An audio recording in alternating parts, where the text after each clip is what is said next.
friends and friendly subscribers, welcome back to my channel. This is Inner Hill Tarot, and today I'm going to do energy pairing and unboxing of these two goodie oldie but goodie deck. One is from the US Games, which is Tarot of the Moon Garden by Karen Marie Sweighart, and this is the new edition, which is the borderless one, the borderless deck and book set. And the other one is the Enchanted Forhaxa Tarot by MJ Cullinane. That was she published it as an indie deck, but then it's being picked up also by Hay House as a mass market deck. So, and recently this deck has been in a discount realm of things, so I thought it's just like, okay, let's get this one and see how it goes, you know, because when it was came out the first time as an indie deck, it was quite a hot deck, and a lot of people was like gaga over it.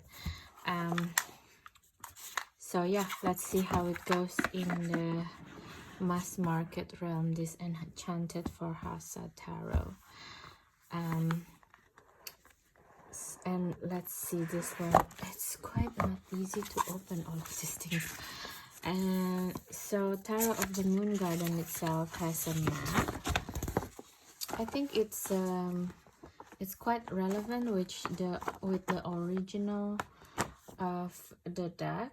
Before, I think the early 2000s, most of the decks that being published has this type of maps with them, which is, to me, it's quite beautiful.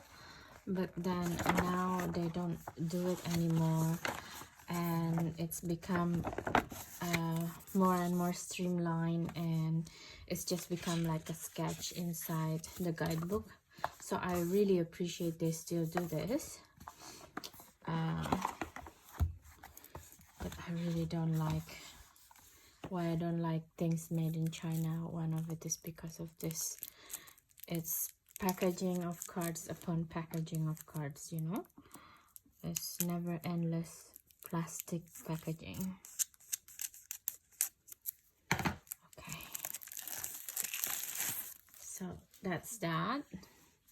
It's quite pretty cards, I must say, and also it has the sides is being colored by purple, electric purple.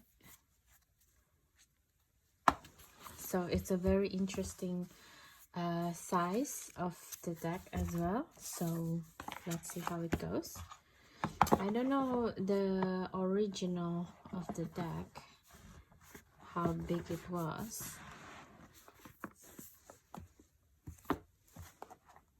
Let's see in here. Okay, so let's check the guidebook first.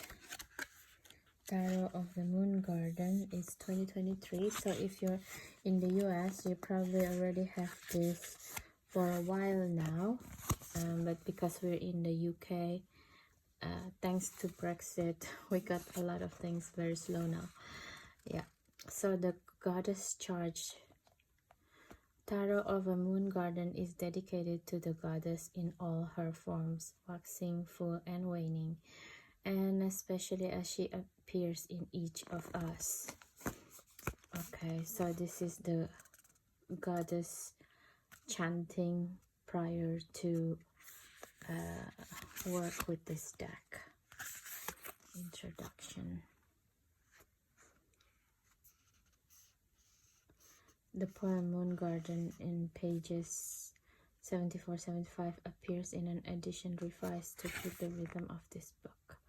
Originally a fantasy, the words, symbols, and imagery of the poem became a reality years ago when I joined a gathering of lovely souls to celebrate Beltane on May Day Eve in a wooded grove north of Boulder, Colorado. Okay, then rights and reading. Wow, it seems like this deck is quite comprehensive.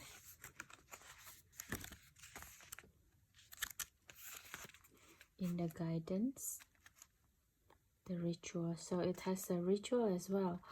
This is such a good deck. Wow, this is beautiful. Because yeah, the moon garden, it can be interpreted as the garden of the body, because the moon is the body, right?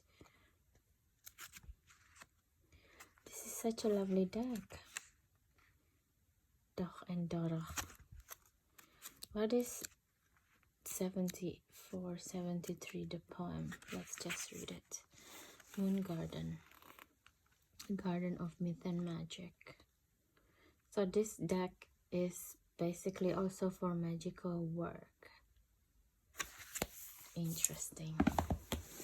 Such a fascinating deck, I feel. And let's see what we see from the enchanted Forhaxa tarot.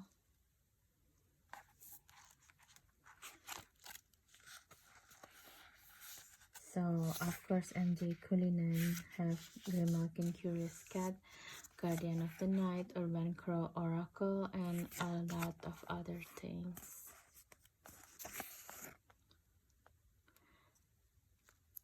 Land of Forhaxa, a word that means bewitched in Swedish.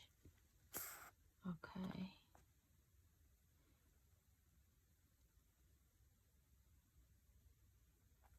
We found the pronouns within the guidebook are they, them. Okay. So this is because genderless deck, I believe. Okay. It's beautiful. Margot Jones, Seattle-based artist. Okay, so let's start the flip through. I think it's better to be like this actually. Oof. The cards is already jumbled up together. I forgot if I actually already did the flip through of the enchanted Forhaxa or not. Her deck looks quite similar altogether all the time. MJ Cullinan, I start to see things look similar. Okay, the Fool. They look quite the same, like the Flower Fairy and the Butterfly Fairy. This.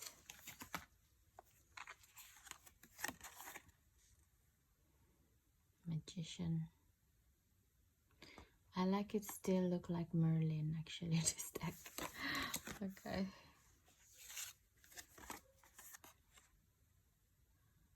High Priestess. She looks definitely more in a Lilith side.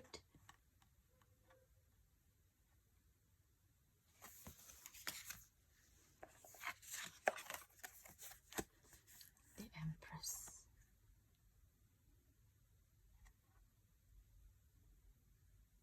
Both of decks are so filled with the notion of being in a garden, actually. They were correlated together. Council of Monarch. Emperor. Yeah, I kind of think that I did already Enchanted Forhaxa Tarot flip through. The Hierophant. Oh wow, look at this. The connectivity with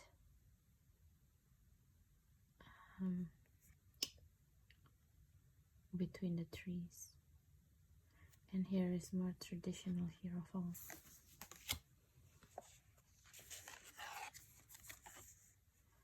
The Lovers.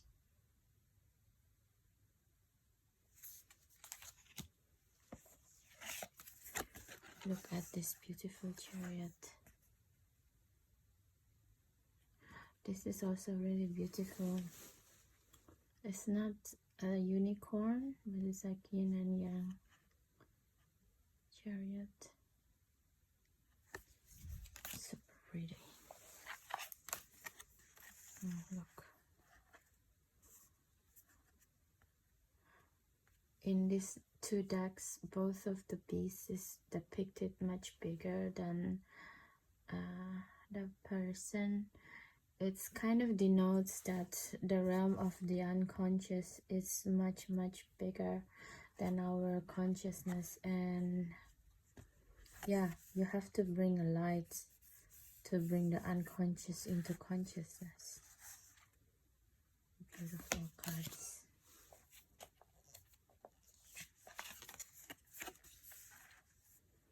The Hermit.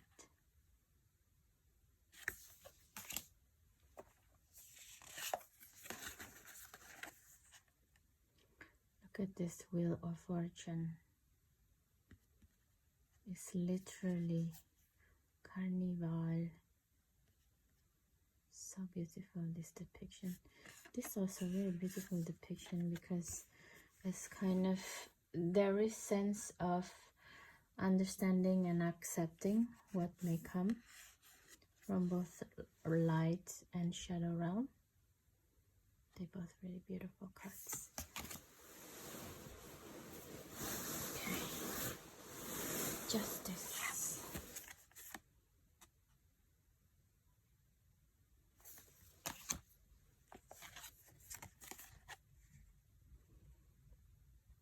The Hangman.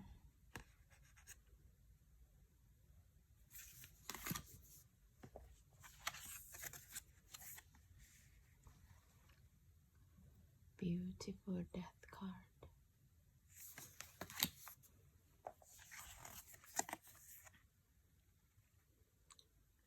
Temperance. Look with the unicorn here. Oh, look at this. It's taking in all the storms into calm water. The Devil card.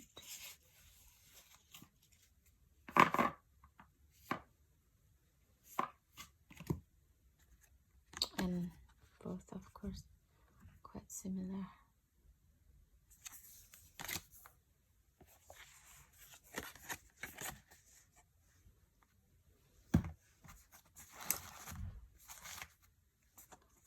Tower. I'm quite sure I did Enchanted Forhaxa Tarot unboxing actually. The Star, but never mind. We do it as an energy pairing this time.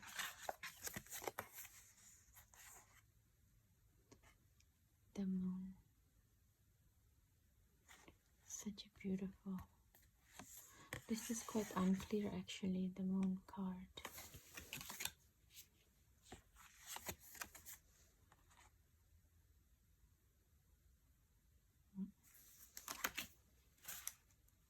Wow. Look at this Judgment card. It's so beautiful.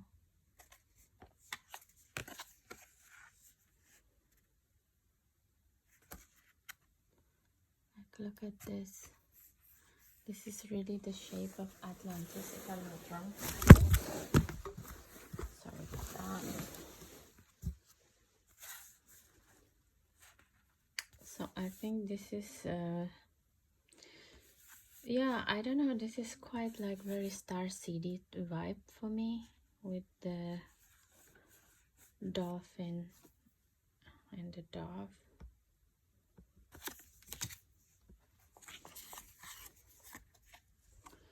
The World card.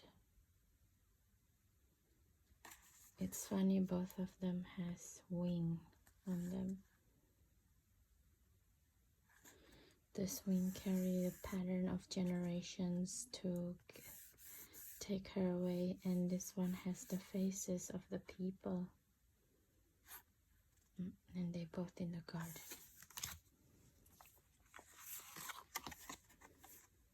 is on fire. Okay, it's quite different.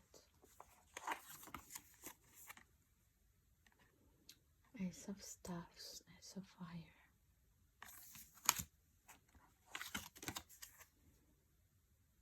It's kind of a journey of the unicorn, and then here is just like fire and crow.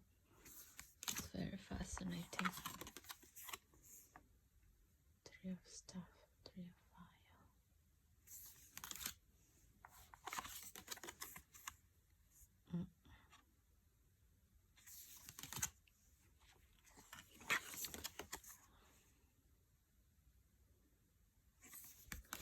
It seems to me that the Tarot of the Moon Garden more emphasize on the garden in itself, whereas the Enchanted Forhaxa is more character driven, if you will. Eight of Fire. I know, I felt they are connected, but at the same time a bit different as well. 9, you see, it's like a fairy energy, and this is more like a unicorn energy.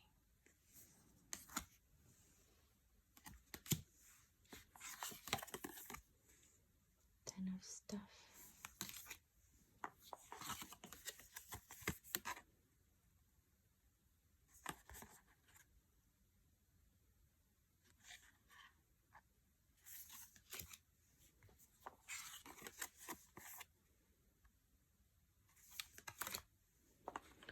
I'm a little bit quiet in this flip through because the images of the two decks are quite busy, and they're quite correlated in some way, but at the same time they are not, so it's kind of make my brain a little bit all over the place, to be quite honest. The Two of Cups, so beautiful. I like that this is like an embodied Two of Cups, and this one more of the essence of the energy.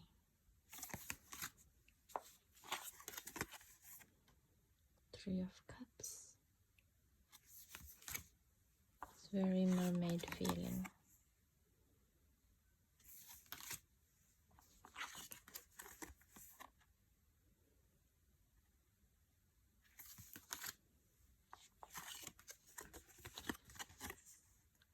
Six of Cups.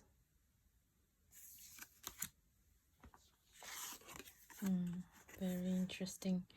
Both deck has this type of feeling of illusion, you know. It seems like one star that she's taking is magnified here as the castle in the sky. I like it when tarot do this type of stuff. Very connecting. Eight of Water.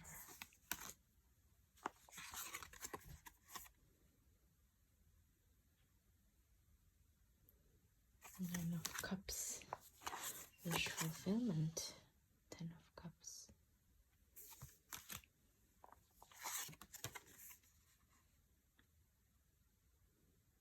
Page.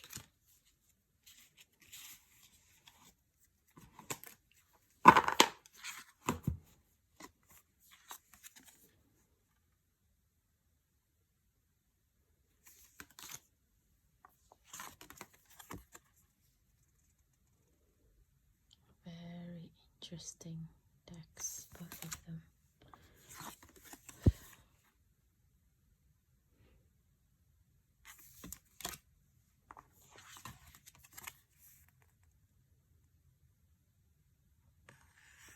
The Shadow Dragon in the back. And this is using Dragonfly. It's very interesting decks. Tarot.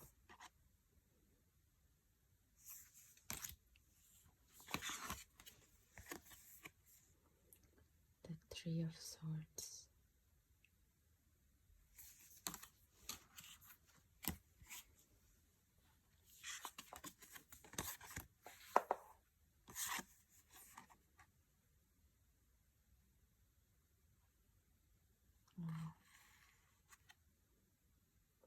interesting.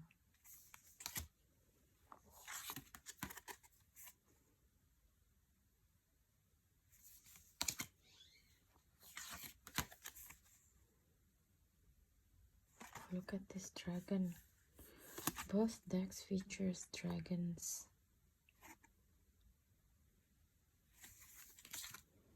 It's very interesting connectivity wise.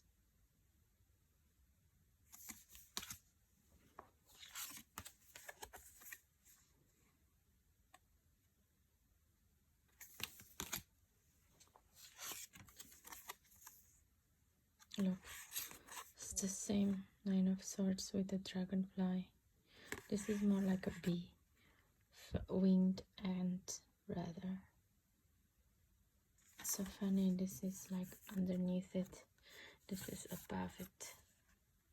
As above, so below type of thing.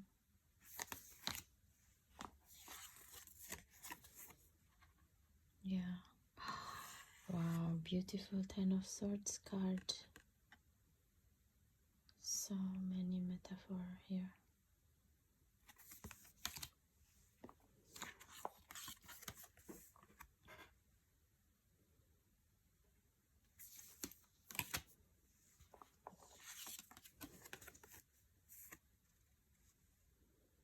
The Knight.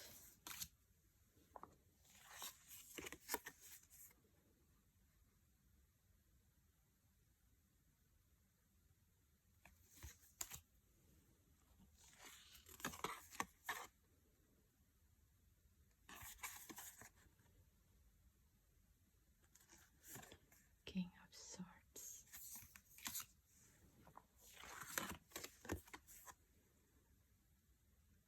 Ace of Earth, Ace of Pentacles.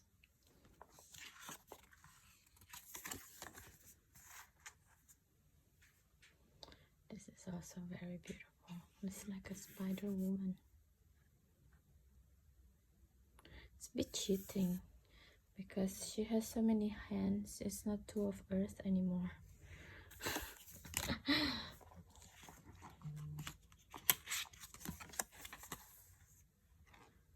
Four of Pentacles. Huh? Where's the three? Oh, been mistaken.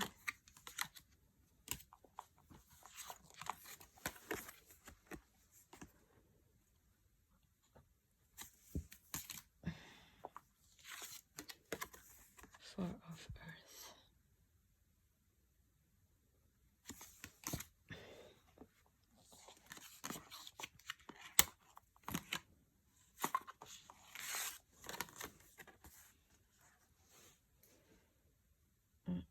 With the wolf.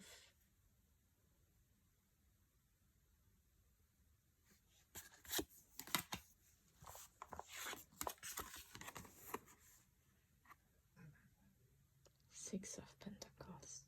This looks like Cruella de Vil.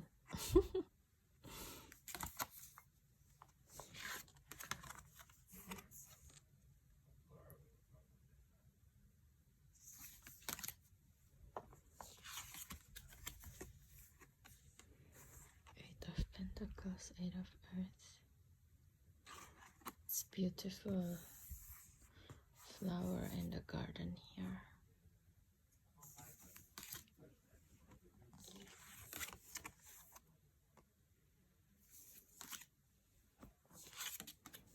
The 10, the family,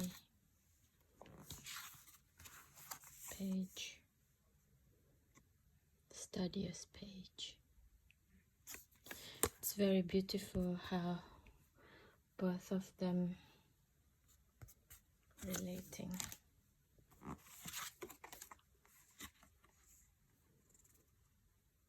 Night. It's very slow process with this kind of mushroom.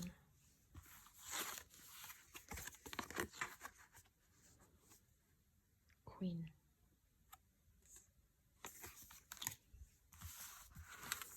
The King of Pentacles.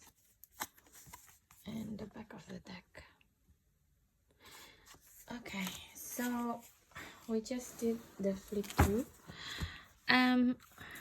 Yeah, what can I say about the two deck together? I think the two deck together are really quite resonating if you want to work together with both, to be quite honest, because both have like a similar motifs in the garden. And it's very interesting also because the enchanted Forhaxa is about the energetical realm, and all the fairies featured here are quite fantastical in nature when it's being depicted, and for some reason all of them are female oriented images in my understanding. Even the devil card looks quite feminine to me, so it feels to me that this deck yeah, it's quite yin in a way. It's a deck about feminine empowerment, if you want to say it like that, and how the feminine work and trying to embody the what do you call it, the energetical realm, which is beautiful in itself, you know. I'm just not sure if this deck is for me. I'm more interested in decks that have equal representative of masculine and feminine energy within them. And I guess this is one of the reasons I'm not really drawn into MJ Cullinan decks, because I think in her decks some of the gender and identity politics bleeding too much, and it's creating imbalance in its own, you know. So I think part of the reason I'm not really well talking today also because in a way my unconsciousness is a bit rejecting towards this deck. Yeah, not really resonating actually. The card stock for this deck, it's okay, it's standard size, and it's not mini, it's standard tarot and oracle card size. It doesn't feel very luxurious, but also it's not the cheapest card stock out there. And as you can see, it's not really easy to shuffle them, but it's still okay, you know. It's not bowing or anything, so it's still beautiful in a way.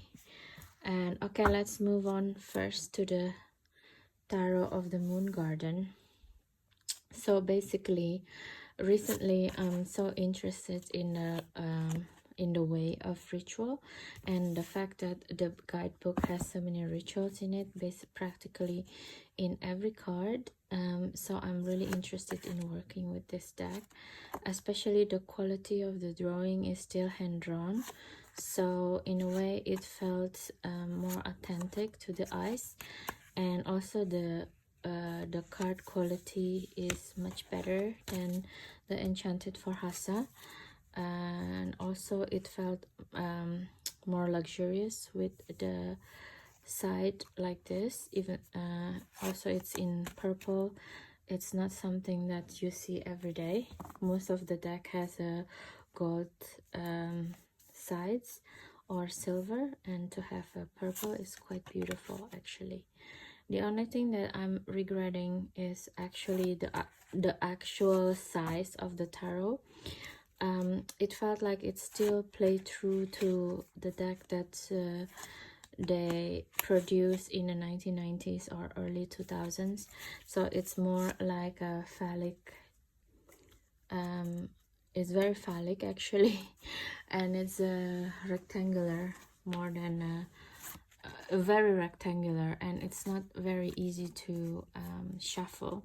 It's always slides in my hand, it felt like it. So yeah, you have to kind of, you see like it's already slipping away from your hands a lot basically. What about the shuffling? The shuffling is also almost the same like the Enchanted Forhaxa, but smoother a little bit because the quality of the cardstock in itself, I think it's at least 1 or 2 grades better than the Enchanted Forhaxa.